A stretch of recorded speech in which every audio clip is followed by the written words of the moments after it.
যৌনতার প্রতি নারী এবং পুরুষদের আকর্ষণ একেবারে প্রাকৃতিক। নারীর যৌনতা বিষয়ে অনেকেরই ধারণা যে নারীর যৌন উপলব্ধি কেবলমাত্র পুরুষদের সংস্পর্শে এলেই বিকশিত হয়, কিন্তু এটি সম্পূর্ণ ভুল ধারণা। নারী বয়ঃপ্রাপ্তির পর থেকেই যৌনতার ব্যাপারে আকাঙ্ক্ষিত থাকে। পুরুষদের তেমন একটা সুবিধা আছে যে যৌন মিলনের হাতে খড়ি তার খুব সহজেই করতে পারে, কিন্তু নারীর ক্ষেত্রে এটি সম্ভব নয়। অধিকাংশ নারী বিয়ের মাধ্যমে যৌন জীবনে তথা দাম্পত্য জীবনে প্রবেশ করে এবং যৌনতার স্বাদ গ্রহণ করে।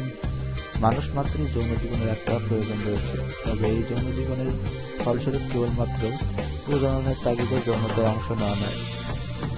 মানুষ জগতের আর 10টা প্রাণীর চাইতে আলাদা এবং উন্নত। প্রজনন ছাড়াও যৌনতার দ্বারা শারীরিক এবং মানসিক অপার আনন্দ নারীর কাম্য হয়ে ওঠে। নারীর যৌন জীবনে একটি অবগুণ্ঠিত ভাব রয়েছে, তার কারণ নারী ধীরে ধীরে উদ্গ্রীব হয়ে ওঠে। এক্ষেত্রে নারী পুরুষের মতো অতি দ্রুত উত্তেজনায় পৌঁছে যেতে পারে না, বরং নারীর উত্তেজনা আসে ধীরে ধীরে।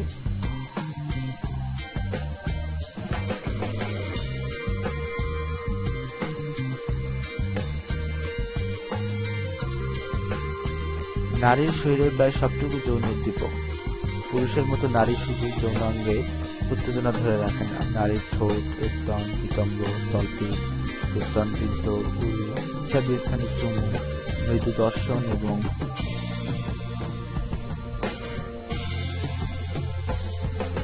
সোহাগের দ্বারা নারী উত্তেজিত হয়ে ওঠে। একে যৌন ক্রীড়া বলে। যৌন ক্রীড়া যৌনের আনন্দকে বাড়িয়ে তুলতে পারে। বিয়ের ফলে একজন নারী যৌন জীবনে পদার্পণ করে।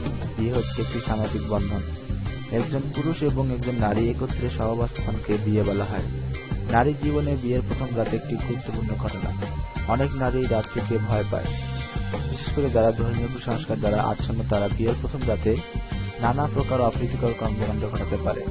আমাদের এই উপমহাদেশের বিয়ের সময় নানা প্রকার অনুষ্ঠানের আড়ম্বর থাকলেও বিয়ের পরবর্তী যৌন জীবনে নানা প্রকার শারীরিক এবং মানসিক সমস্যা দেখা দিতে পারে। কোনো কোনো ক্ষেত্রে এই জাতীয় সমস্যাগুলো জেনেটিক বা বংশগত হতে পারে, আবার অনেক সময়ের কারণ নিতান্তই শারীরিক হয়ে থাকে।